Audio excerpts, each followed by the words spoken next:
मैं आपका धन्यवाद देता हूं। आप लोग भी बीजेपी के चक्कर में फंस गए।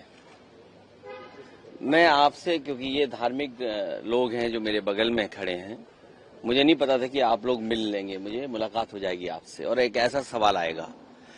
मैं केवल इतना जानता हूं कि आस्था जोड़ती है। किसी भी धर्म या कोई आस्था है, वो आस्था जोड़ती है, और जो आस्था जोड़ने का काम करती है हम उसके साथ हैं। बीजेपी को यही तकलीफ है कि कोई जुड़े नहीं, दूरियां बनी रहें। तो आस्था जोड़ने का काम करती है और इसलिए हम लोग हर आस्था पर आस्था रखते हैं। पर उनका मत ये है कि वो जो बार-बार आरोप लगा रहे हैं कि अब बीजेपी के कहने से, अब बीजेपी को मीठे से तकलीफ होगी तो मीठा छोड़ देंगे। बीजेपी कहेगी नमकीन खाइए तो नमकीन खाएंगे क्या? तो बीजेपी क्या कर रही है, बीजेपी को आप भी जानते हो, बीजेपी को आप सब जानते हो। बीजेपी का हथियार ही धर्म है। अभी तक तो हमें ये पता लगा कि वो अंडरग्राउंड काम करते हैं, लेकिन अब इनका ऐसा भी संगठन है, ये अंडरग्राउंड संगठन तो नहीं है उनका। सर, पर पसमंदा की बात तो प्रधानमंत्री ने करी थी जब उन्होंने कहा कि पसमंदा समाज को भी ध्यान देना चाहिए, तब बीजेपी ने पूरा मूवमेंट। समाजवादी पार्टी, नेताजी और पिछली सरकारों में जो जो काम हुए थे, खासकर पसमंदा समाज, बुनकर समाज के सब काम रोक दिए।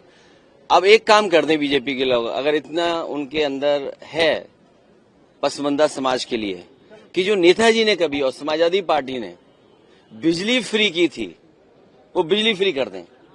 आप देख रहे हैं उत्तर प्रदेश में बिजली मंत्री का क्या हाल है, क्या हाल है। जहां जा रहे हैं बिजली नहीं जा रही, मतलब बिजली चली जा रही है, बिजली है ही नहीं। जहां जा रहे हैं बिजली मंत्री, वहीं बिजली चली जा रही है। एसआईआर को लेकर क्या कहना है? उत्तर प्रदेश में धर्मांतरण के मामले बहुत ज्यादा आ रहे हैं और बीजेपी ये आरोप लगा रही है कि सपा। अरे लोग धर्म नहीं, लोगों ने अपना सब कामकाज बदल लिया, पहनावा बदल लिया। आपको नहीं पता, किसी ने पहनावा बदल कर कुछ कब्जा कर लिया है। एसआईआर को लेकर क्या कहना है? बिहार में जो मतदाता पुनरीक्षण, देखिए, उस सवाल पर हम सब विपक्ष के लोग एक साथ हैं, इसलिए क्योंकि चुनाव आयोग पे समय समय पर उंगली उठी है। और उत्तर प्रदेश के चुनाव को लेकर के मैंने कई बार आपसे बोला है कि उपचुनाव देख लीजिए कि किस तरह बेईमानी की। इलेक्शन कमीशन की जिम्मेदारी ये बनती है कि ज्यादा वोट डालने आए लोग, किसी का वोट बनना न छूटे, लेकिन इधर दूसरी एक्सरसाइज कर रहे हैं कि वोट कैसे काटे जाए। आज आप लगातार कह रहे हैं कि जगदीप धनखड़, अभी तक तो आप ही हमें मुद्दा दे रहे हो। वाइस प्रेसिडेंट के बारे में आपने कहा है कि जगदीप धनखड़ से इस्तीफा लिया गया, फोर्स रेजिग्नेशन। नहीं, मैंने नहीं कहा ये, मैंने ये कुछ नहीं कहा, ऐसा नहीं कुछ कहा। लेकिन ऑपोजिशन के तमाम लोग हैं यही कह रहे हैं कि जबरदस्ती इस्तीफा लिया गया। मुझे खुद जानकारी नहीं है कि क्यों ऐसा हुआ, लेकिन ये बताया गया कि स्वास्थ्य अच्छा नहीं है। लेकिन भारतीय जनता पार्टी के लिए कोई स्वास्थ्य देखने नहीं जा रहे हैं कि आखिर स्वास्थ्य उनका ठीक है कि नहीं है।